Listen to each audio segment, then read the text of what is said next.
Hello, beautiful family, lovers of good things, lovers of important personnel all over the globe. I bring greetings from a grateful heart.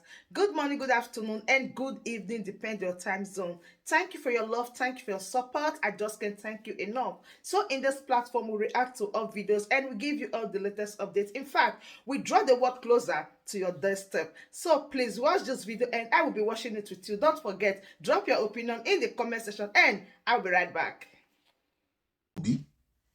Or pull out of the struggle and let them, not us, consider an alternative whereby Peter Obi will come in so that we have a chance. And I didn't worry when I was listening because I know that Simon would deliver. And true to my expectations, he did. And that is why I have to address those people. Because at the end of the day, some of them saw reason with Simon and decided to toe his line. Although some of them still say they are IPOB, but they are not IPOB autopilot. And those IPOB ones are also partly coming out to support what we are doing because they said they were aware of what's happening, but they were looking for alternative apart from what Simon Ekpa has. There is no alternative to salvation of mankind than Jesus Christ. For the Bible says there is no other name under heaven given among men whereby we must be saved. That's Acts chapter 4 verse 12. No other name under heaven given among men. There is no other way that God has given to us to get this Biafra except this way that Simon Ekpa is following after Onyendu had laid down the foundation. And you must be in the spirit of understanding to know this, to flow into this line of thought. Otherwise, you will compromise and thinking that you're rational or flexible or educated. Painfully, the people that have contributed to the problems of Nigerians and Biafrans are educated people, and I happen to be one of them. I'm not going to regret going to school, but the point is that we have failed woefully. And I'm falling in two categories of people that have failed Biafrans and Nigerians. One, being educated man. Number two, being a clergyman. I also fall within that category of those that failed Biafrans, failed our generation.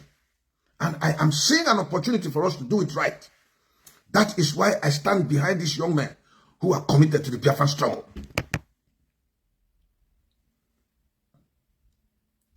My mates may not see what I'm saying because they are guided, they are influenced by what they think they can receive to advance them in life so that they can stand as leaders. I am not looking at that because I don't seek honor from men. I seek from the Lord Jesus Christ. For when men wanted to crown him king, he refused. He said he seeks not honor from men. He seeks honor from the Father.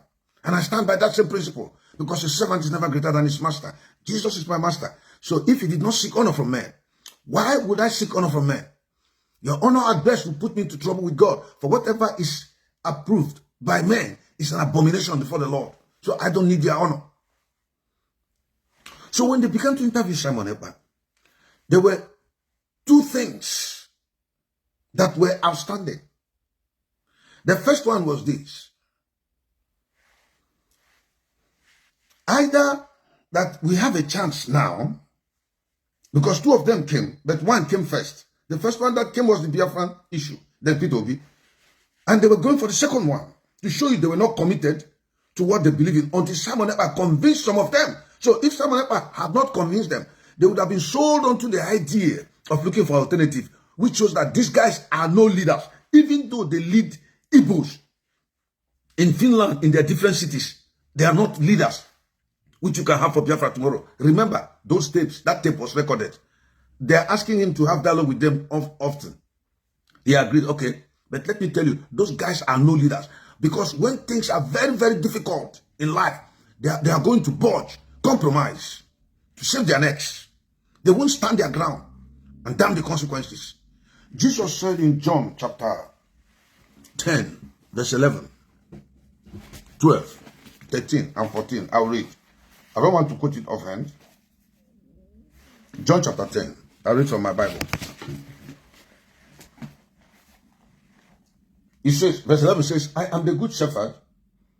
The good shepherd giveth his life for the sheep.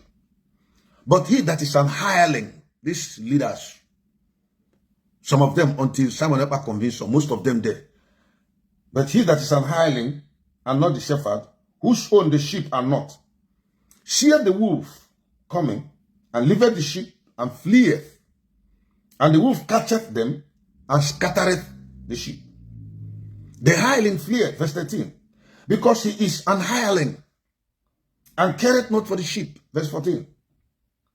I am the good shepherd, I know my sheep, and I'm known of mine. We know Simon Ekpa. We know Martin Namdekano. We don't know these guys. They may have been raised up to that position of authority in their various cities because of maybe they were able to make money, they had connection to organization, corporate bodies, but that leadership quality is not there. So they sit down to take honor and glory because they have the resources. But deep down, what constitutes a man as a leader to look at the truth and see it and speak, they don't have it. It took 2 hours something for one man alone, single-handedly convinced the whole, except perhaps two standing persons there. I think one of them, his name is Clement. And another guy who spoke on behalf of IPOB Simon Ekpa, and they shut him down. There was an idiot who had the temerity to abuse Simon Ekpa, and someone asked him, can you talk to me when you see me one-on-one? And they moved him from the platform. There was this guy that called himself an elder. He was just asking questions to confuse the whole issues. He is no elder. He's only an elder by age. But in terms of leadership, he's not an elder. The same thing applied to the leader of the Igbos in Finland. He's a coward. He's double-faced. He's not reliable. He was the one that Simon Ekpa addressed saying, when you heard rumors about me, you did not call me first as the fellow chairman because I'd been there before. That's what he said. To find out from me, you went out to the public. The intention of that man was to ridicule Simon Ekpa and then uplift it. That's why I tell you, these guys are not leaders. They are rulers. They happen to be there because of conditions. They have money, they have connection, they've been there, they're educated, they have resources. But that leadership, that innate leadership quality that abides in a man who sees the sheep as his responsibility is not there. When things get off, they shift ground so as to protect their interest. And he did not call Simon Ekpa personally to ask him, find out what is going on. He brought him out to the public so as to ridicule him. But thank God, Simon Ekpa alone, single-handedly, dissected each and every one of them by answering their questions to show you how shallow they are in their thinking, but they are leaders. And somebody asked the question, all this while that we've been fighting, what have you contributed? They couldn't answer that question. The next thing that lousy fellow, the Igbo leader in Finland, did was to say had a meeting. After talking, he went off air. That's how you know. Those are chaff. They have nothing. They don't have content. He may have money. He may have education. He may have a good business he's doing. He may be recognized and respected, but he does not possess leadership quality. Leadership quality has nothing to do with education. It's the care of the people in your mind to see your constituency as your priority. Those who are under you there, to see to their welfare. That's why I commend Honorable Azoka. Sorry, I'm digressing. I commend Honorable Azoka. She's a woman that listens. They burn down her house. Call her and tell her you have a problem. She will listen to you. But they burn down her house. That's how you know a leader.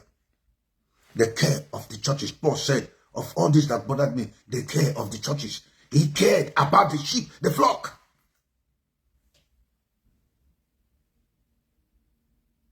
And so this man came up to mess Simon Ekpa up, but he ended up exposing their ignorance, their double standards, double-faced attitude.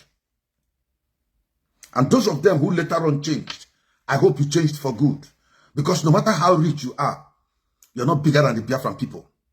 And I'm not threatening you. I'm telling you as a matter of fact, every conversation you had with Simon Ekpa is recorded. It's on tape. We are going to play it again in Biafra. We are going to play it again in Biafra because Biafra will surely come. So two things were standing before Simon Ekpa. One, they were telling him, Obi is an opportunity. It's a turn. Why don't we vote for Obi and then rule Nigeria for how many years? At most 8 years. And do what again? Relapse back into Fulani domination, which they will have reason to say, you can never smell that throne again. We gave you 8 years. And of course, they'll frustrate you. Because Obasanjo was taken straight out of the prison, a retired general, to come and lead Nigeria as a transition, as a bridge, as a nexus between the civilian and the soldier regime, military regime.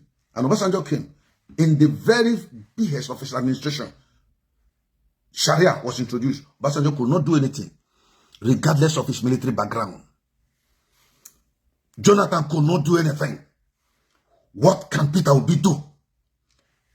If not only that, Peter Obi wants to be president. Even if they kill all of you, including those stupid, useless idiots in Finland who are against IPOB autopilot, who are against Biafra. If they kill your children, they kill you in Nigeria, Obi will not make a comment because your life must go for him to become president. Are you so stupid you could not take example from what Jonathan said, that his office is not worth the blood of any Nigerian? But Obi has turned it the other way around, that his office is worth the blood of all Igbos. They can kill all of you for all he cares. It is only when it concerns other Nigerians, especially from the north, that he wants to make them understand that his office is not worth their blood. And it's shouldn't animal attention. And you people came with the agenda to present to Simon Ekpa, one, we have opportunity of 8 years of leadership to rule Nigeria as president. Your name will go down in history. Or Simon brought his own. We have an opportunity now to have our own nation as Biafra, once for all, forever. And these lousy, stupid people that believe in tokenism, were routing for an Obi presidency at the expense of Biafran freedom. One of them said, it's not yet time. When is the time going to be? You cannot get freedom by negotiation. You fight to get it. Americans fought for their freedom. He was telling them, do you know how Finland got their independence? They had a Cold War with Russia. One other one said, no, if this thing come, what happened in Sudan will happen to us. There'll be an implosion. Finland had a civil war. And we are working towards avoiding it. There were things that could bring, to the best of our knowledge, we are going to work on things that can prevent an implosion in Biafra. One of them is economics. Food, security, job creation. We have that in our mind. We're working towards it. And you people decided to jettison the Biafran cause, which you believed in. You are liars. You are forgers of lies and physicians of no value. You were not true from the onset. You are just political job seekers, opportunists, looking for anything to wriggle out of you. You don't have principle. You don't have policy. You are not dependable. You are not leaders.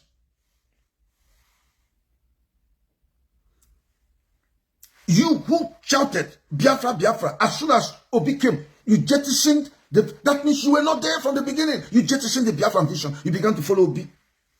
And Simon Ekpa was telling people that most of these obedient people don't even have their PVCs. They don't have their PVCs. So the election had already been determined.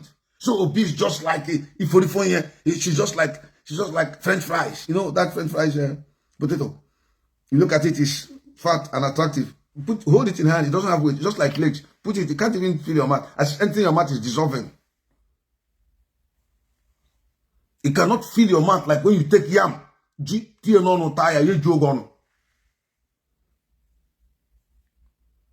Look at them. That's why I'm saying that most of these guys are just looking at home mad. Also, you see some people, they come to occasion, they dress very well, they laugh, they look very fine. You think that they have substance. They're just empty barrels, nonsense, nothing. They have nothing, regardless of the education. They are not good to depend on. They cannot stand their ground. They are not good shepherds. Yes, Prince, you did it right. Say they are gamblers, gambling with the children's future and lives. Their children are in overseas. They are only interested in their children. But they don't know they are gambling with their children's future.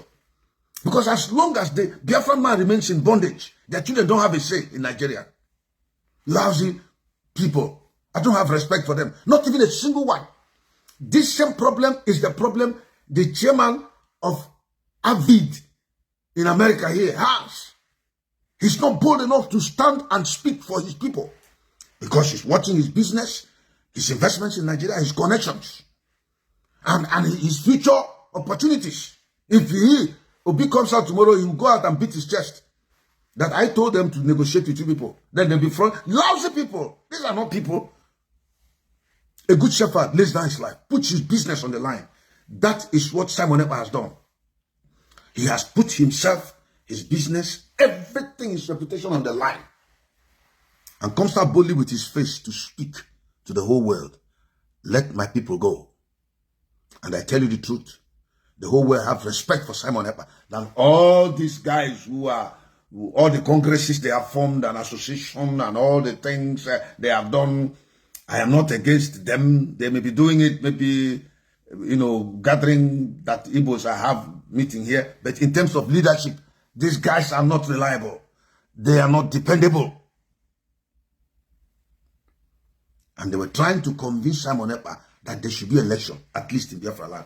One of them even made reference to Mazi Nnamdi Kanu. And Simon answered them. Nnamdi Kanu conceded to election after realizing that when he talks and talks and talks, Chike Dosiem, China Sanworu, Darlington, and all these trash people, none of them could stand with him or by him to say, yes, there shall be no election. Instead, when he was incarcerated, there was a plan to overthrow him from the government. So when Nnamdi Kanu saw his lieutenants were not on the same page with him, were not operating with him on the same frequency level, he made concession that there should be election. What was the result? We were disappointed, woefully, and Nnamdi Kanu vowed and said, never again shall he give them that concession. There shall be no election in Biafraland. If his lieutenants had stood with him, he wouldn't have made that concession. But he looked around, all those around him were persuading him, prodding him, listen, follow political solution. Because these people they had no principles, they had no balls. These are not men. They are not men of the hour. They are not standard men. They are men of little quality. Like this. Little minds. People who were parochial in their thinking. Petty. And so Nnamdi Kanu was forced to make certain decisions. And after making it, to satisfy them, so I wouldn't look as if the advising he doesn't want to listen. And what happened? The second time he was incarcerated, these same people disregarded the instruction that there shall be no election in Biafraland beginning from Anambra State, beginning with Anambra State. They flattered it, and it was their flatting that brought in Soludo. And when Soludo came in, his number one priority was to disorganize IPOB. You see the kind of leaders they have? I have information how these people ate money by those who were directly responsible in disbursing funds to them. I have information. Lousy people. Freedom fighters who are paid from the purse of the poor masses who are contributing to see that they get their freedom. Freedom fighters who cannot give in their own. That you use your vehicle to run around for something. Come and start complaining that you have been suffering using your vehicle. Are you doing it for anybody?